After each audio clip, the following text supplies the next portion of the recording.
I'm Dr. Erica Bove, and welcome to the Love and Science podcast. I'm your host, and also the founder of Love and Science, Thriving Through Infertility. I'm so excited you're here today. With over a decade of experience helping thousands of women just like you, I empower professional women to build their families with confidence and compassion. Let's dive in. Hello, my loves. Welcome back to the Love and Science podcast.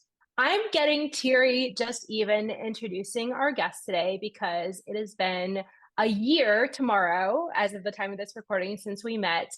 And she is a general surgeon who came to Love and Science having not yet been successful. And as of today, she is a mom of two beautiful daughters. And so she is here today bravely to share her story, which was not an easy journey, but I think so powerful for so many people to hear, especially people who have not had success yet. So thank you, Dr. Jen. It is so, so wonderful that you're here today. Thank you. And thank you for all of the work that you do. It's made a very big difference in my life. And so I'm happy to share my journey.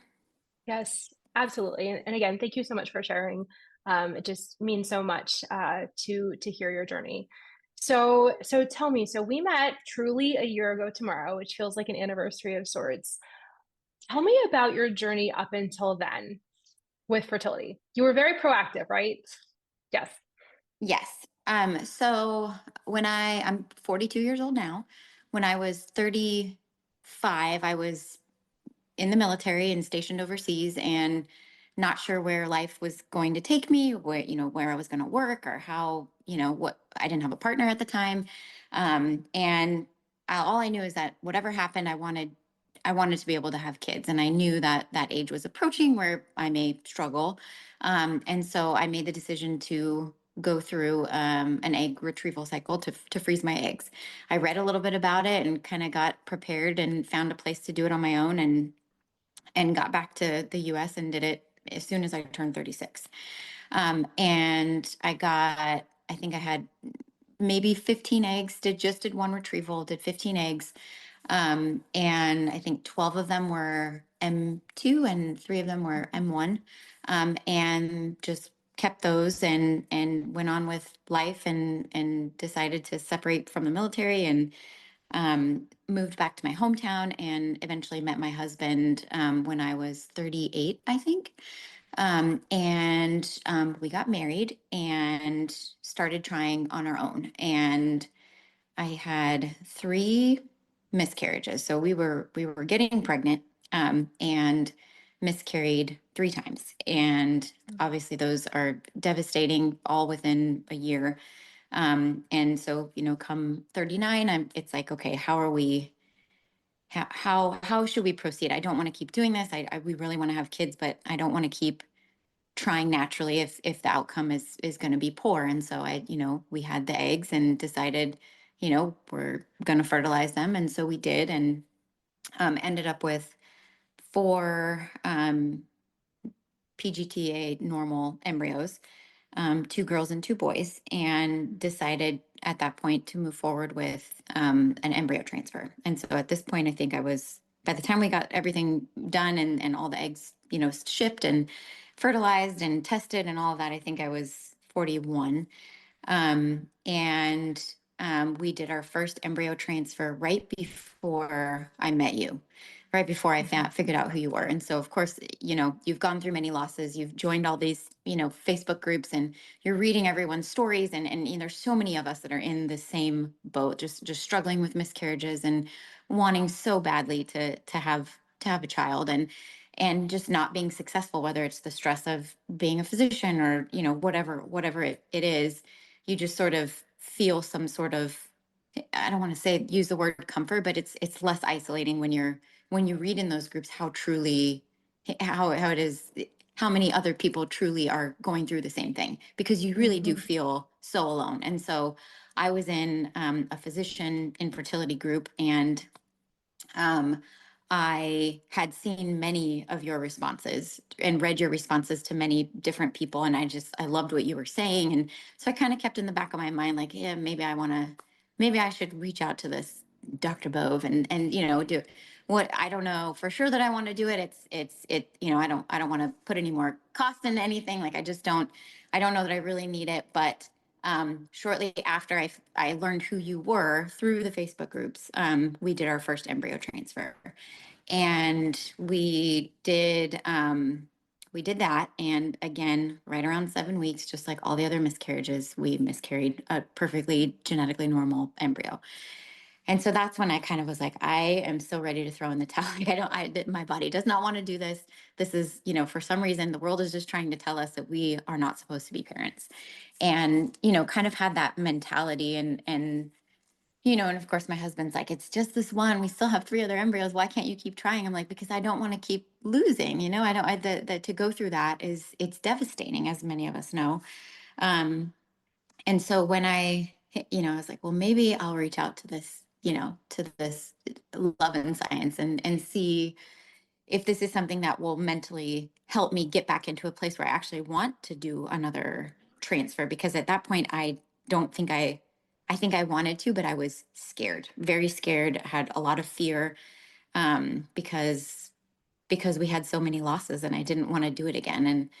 And so I reached out to you, and we got started. And I think through you, I was, the mental component of it, the emotional component is so important, just to get myself back into a better mindset. Because it's really hard not to be negative or feel like you don't deserve to be a mom. You don't deserve for success. You don't deserve, for things to work out. When you've gone through so many losses, you think like there's something wrong with me, and so through my work with you, I was able to mentally and emotionally be in a better place to move on with another transfer. And so we did subsequently undergo another transfer, and with just one embryo, and that embryo split. So it was, we walked in, had our 7 week ultrasound, and by this point, I'm having no symptoms, so I'm certain it was just another failure. And our REI doctor just basically said, "Well, there's 2 babies in there, and they look like they're sharing everything." And of course, that's more devastating news, because you're like, all I wanted was a healthy pregnancy. This is so scary. And I think I remember talking to you about that. Like, okay, well, now we're pregnant, we're having twins. Are we even going to be successful with this? And you even were helpful with going through that with me, and saying we have no reason to think that this is not going to be successful. And you are very good at helping somebody be in that mindset. You have no reason to think that this is not going to be successful right now. And so you were a huge help to me getting to that point. And long story short, they were not sharing the same sac, and they were sharing the same placenta, but not the same sac. Mhm. And now I have 2 beautiful, healthy, genetically normal twin identical girls. So yeah, so that's where we are today. And they are now almost 4 months old.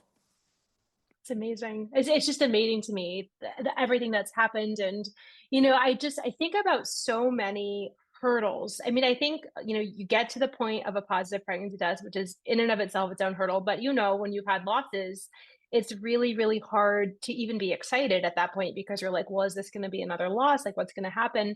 And I remember you handling, first trimester spotting, and just being like, what's going on? Is this still going to be okay? And I remember you handling the news of, oh my gosh, like this might end in a miscarriage. And I remember we did like a combination of like actually going to the data and being like, okay, if this is a mono gestation, this is the data. If this is a monodigestation, this is the data. And so chances are more likely than not that this is going to work out. And it wasn't just like some pie in the sky, like, false hope, but it was like, okay, this is actually your situation, and this is what the literature says, right? Because I think that sometimes we can actually take sort of something we can sink our teeth into, is the science. We're all scientists here, right? But Right. I also think, just thinking, I think about your own transformation. Like I remember when we first had that conversation, and I remember your perspective was like, I really want to believe this is going to work, but all we've gotten so far is bad news. And how Yep. how can I even think it's possible that another embryo might take and stay? Like, that just seems so far-fetched at this point. Like, how do I even get to that point? Do you remember what helped you? Do you remember what helped you sort of shift? Because I remember Like, and I went back to our notes too. There was a point right before your transfer when you were like, it is possible that this next transfer is going to take. And this is the shift. I wish I could bottle it up. That's why working together is so important. But I remember you had like this transformation of going from like, I want to believe, but I'm not sure I can. And then, and then you got into the mental space of like, I actually believe it's possible. I think I remember being more settled with the fact that it would it would be okay if it didn't work out, and Mm, how much of that was really feeling that way, and like trying to convince myself like the only way that I'm emotionally going to be able to step forward is to be okay with whatever the outcome is going to be. yeah. And understanding that if I don't believe that this is going to happen, then it's not going to happen. And so trying to, really get deep inside my thoughts and my heart, and just saying, okay, for whatever reason, um wh- did I think you interviewed somebody, Dr. Chrissy, maybe? Mhm. Her podcast, or her your interview with her stuck really a lot with me, and I don't remember if it was before or after. I think it was right before we did the transfer.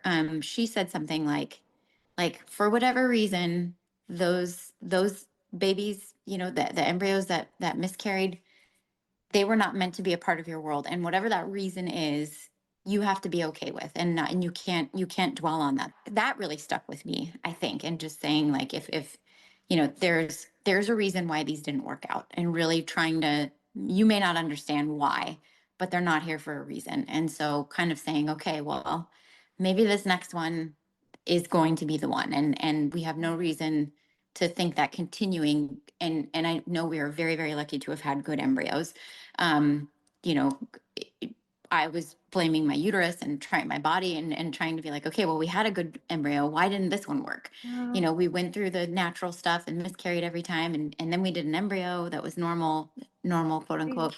And that didn't work. So what makes you think that trying, wasting the rest of our stuff is going to be a good idea? But I think it was a combination of hearing her perspective and going through things with you to really try to positively change the way that I was viewing the situation, and not Mhm. be so Yeah. negative about it, and be more hopeful moving forward. Makes total sense. And I think, I always tell people like the little soul or souls in your case who are meant to be yours are going to connect with you when it's supposed to happen. And I think sometimes these things are beyond us. Like I always say, I'm a conduit to help people, with their parenthood journey the way that that's supposed to happen. And so, when I think about your journey, I remember specifically like listening to your story and just being like, something does not make sense here. Like these losses, like, again, sometimes you just don't know, outside of IVF, but these were tested embryos. And then we went through your family history. And then we talked about maybe tinkering with the protocol a little bit, like in this role, I always provide my perspective. I say it's never medical advice, but I also remember there was some scientific tinkering that was done that Right. I just remember that. yeah, that I Yeah. really do believe helped with the maintenance of the pregnancy that stuck. Yeah. Yeah, I did my own I went and bought like a home MTHFR test. And is that what you were talking about? Yeah, I Yeah. remember. And like Yeah. combined with your family history, whereas like this is, there have been some really unexpected things happen, from a clotting perspective. And it was like, well, I think there's something here that maybe needs attention. And you had a conversation with your REI, and the plan was made to then, I believe, with your next transfer to use a blood thinner, right? To be on Lovenox. Yes. Yeah, Yes. and And so that's, I did the it's home test, yeah, and as a yeah. physician, you're like, okay, this is not supported by any, not the geneticist, not the REI doctors, not the OBGYNs. Like, this is a nothing, but I'm gonna pay for this test and get it done anyway. And I did, and it turns out I did have the right version of the mutation. I don't remember exactly what it was. And so now that I had that, I'm like, well, what do I do with this now? Do we just ignore it, even though, is Mm. it really a nothing? And so I sent it to my REI, and I just said, I know you're going to hate me that I even went and got this tested, because I know it's not really supported.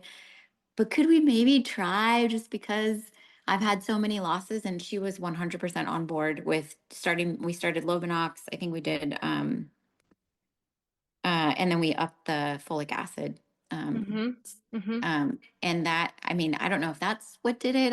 I have no idea, but We never know, it right? didn't But hurt. sometimes, It didn't hurt. yeah, yeah, sometimes it just takes like looking at the picture. And like, I thought, I'm like, okay, you're coming to me with this new information. You have this family history. You've had all these losses. Like, there is something there, scientifically, that is not making sense. And I think sometimes, even if it's somewhat of a data-free zone, sometimes you have to lean into that intuition, lean into that, like, there's something else that hasn't been sorted. This isn't making sense. And, I'm just so glad your girls are here. I'm just so glad. And, we started to say, like, you had the spotting in the first trimester. You had, other pieces of news that were revealed to you throughout the pregnancy that I think were really, really difficult to deal with too. And I think every single time you approached those situations with an openness, with a grace, with this is going to unfold the way it's meant to, and I'm going to do my part. Like, that's one thing that inspired me so much about you, is just how, at every point there was sort of even just more uncertainty. You're just like, okay, well, I'm going to keep moving forward through this uncertainty, which I think is a skill. Like, I think we talk about it a lot, Love and Science, because that is not easy to do. You've worked so hard for this pregnancy, and you want it to continue. You want nothing more than to deliver these healthy babies. But there was a time when there was that uncertainty, right? So what would you say to somebody who is in the middle of uncertainty right now, from your perspective now? Don't give up, and don't let yourself go down some of the really dark rabbit holes that you can get into when you're going through this, because the journey is not easy, and you are absolutely not alone. Um, I do think I mean, it would, anytime I got bad news, you were the first person that I would tell. I would send a text and be like, okay, now here we go. This is all negative. And you were very good at responding to me, and just with a gentleness that I think is very unique, and was very helpful to me. And it was reassuring in many ways, even though you weren't medically a part of my care, you weren't, just emotionally, you were very supportive, which helped me in turn kind of calmed my thoughts down.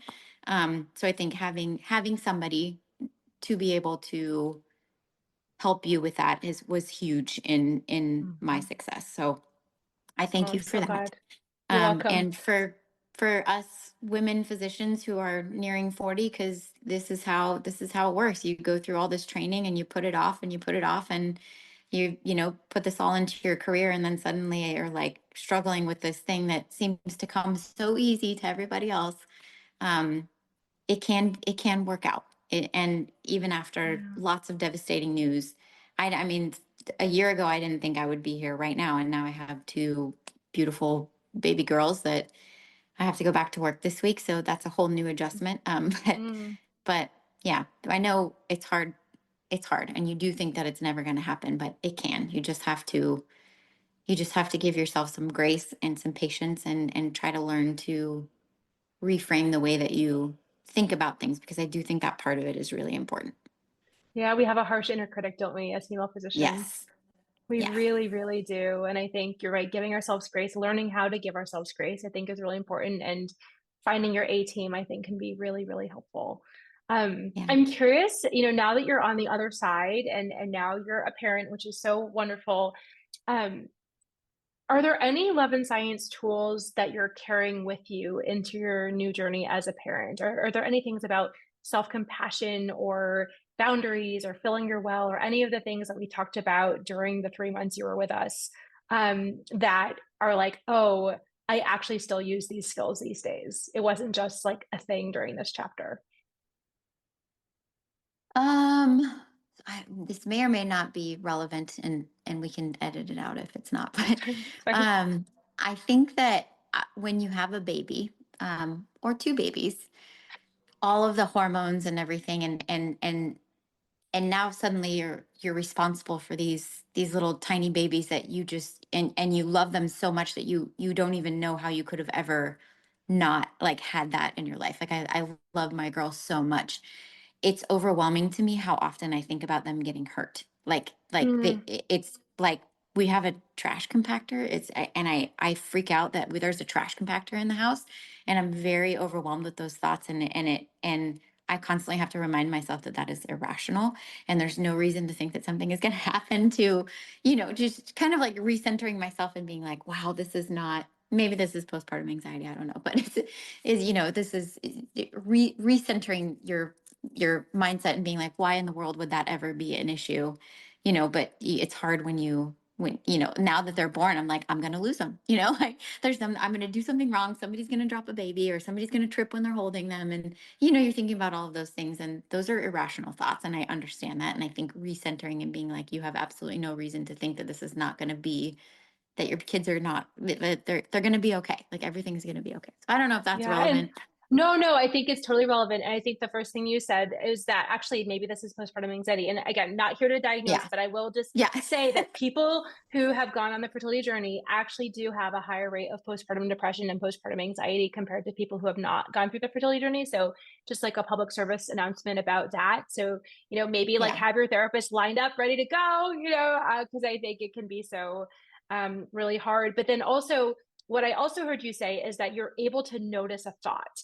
And I think Yeah. so many of us are like having these thoughts in the subconscious that are not serving us whatsoever. Our thoughts create our feelings Right. create our actions actually create our results in the world. And so if we're having these thoughts we're not even aware of, then we're just sort of on autopilot. But if you can be like, I think I'm having an irrational thought, then you actually get to decide what to do with that, right? Then you're like, okay, do I challenge the thought? Do I indulge the thought? Do I get rid of the trash compactor altogether? Like you get to Yeah. choose, but but like as we start to code things as thoughts, then we get our agency because we're not just like being dictated by these things running around the subconscious. So thank you so much for sharing that. I think that's a really powerful example.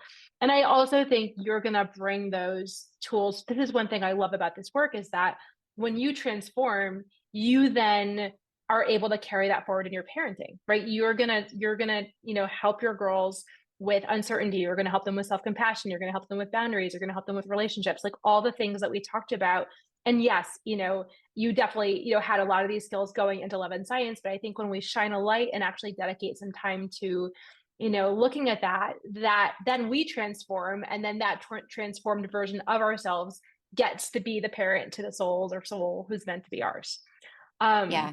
so thank you for sharing that. I wanted to ask one last question. So if somebody was like on the fence right now and they're doing fertility treatments or fertility, they're a female physician, patient, treatments are not working, they're getting frustrated, they're ready to throw in the towel just like you were a year ago. What would you say to them from your perspective now about Love and Science and how that helped you in your journey? What would you say to them if they're like, I just don't know if I want to spend the time, the money, I've got so much else going on. What's your perspective now?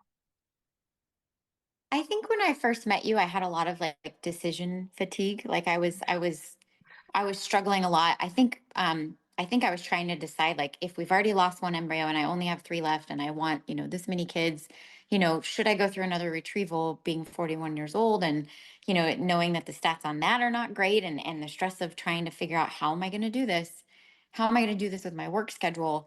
And can I do this? And that gets very exhausting when you've already been through so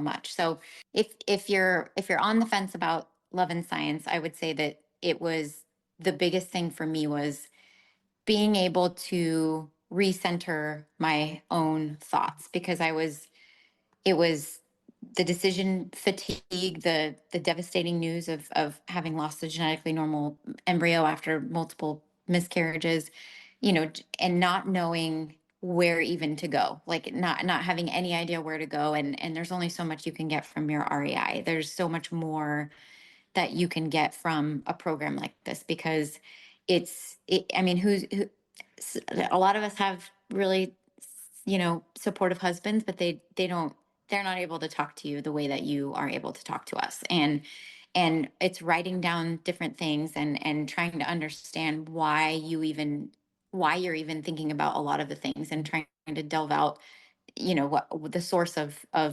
many of the thoughts that are running you into this like major negativity, because all you know is failure, and you were really able to recenter that for me and pull out a lot of the deeper feelings and the deeper emotions about, how are we going to take all of this information and move forward in a positive way. And Mhm. then also being okay with, like, if this doesn't ever work out, like, we have many things to be happy about, and just that type of thing. And I don't think that you can't get it from, I don't think you can get it from the regular office visit with your Yeah. normal REI doctor. So anyway, that's what I would say. I would say it was definitely worth it, in many, many ways, just to get emotionally back on track. I'd imagine that there's not many people that people reach out to you when they're devastated, and you did a really Yeah. good job with me bringing me out of that, um, Oh. and keeping You, me centered as I move forward and try it again, without as yeah. much negativity. So Oh, that's so beautiful. And I mean, you had and have so much courage. I watched you do the hard things, face the feelings, sort of carve away the thoughts that weren't serving you in such a way. You're so brave. And I think anybody who's gone on this journey knows what it's like. And just to see step by step by step, once the embryo connected and then we got the news and, just sort of inching forward, making forward progress and the delivery. And, now you're a mom, like it's so very beautiful to see. And just to have been your guide throughout that part, I mean, I will be infinitely grateful for that. So thank you. And thank you for sharing your story with this community. There's really nothing more powerful. Is there anything else you want to say before we head off? It's okay if you don't, because I know you got to get back to your little ones who are absolutely beautiful. no, Please, just please, thank you. Thank yeah. you for all that you do. I know life gets crazy and I don't have a chance to say it enough, but thank you for all that you do for our community. And it's amazing once you start talking about your journey, or if you even mention that there's even some part of IVF that you've been through. It's amazing how how common infertility really is in our Mhm. as women physicians. It's very, very, very common. um and so and the community that you provide also is a big supportive, it's just a supportive community that makes you feel like you're not alone walking through this, because you really aren't. You aren't. And I always say at the end of our meetings, I say we are stronger together. And I 100% Yes, stand by that. So thank you again. Go back to your beautiful children. thank And you. until the next time, my loves, thanks again. Thanks for sharing. Bye. Bye. Thank you for listening to the Love and Science podcast. I'm so glad you joined us today.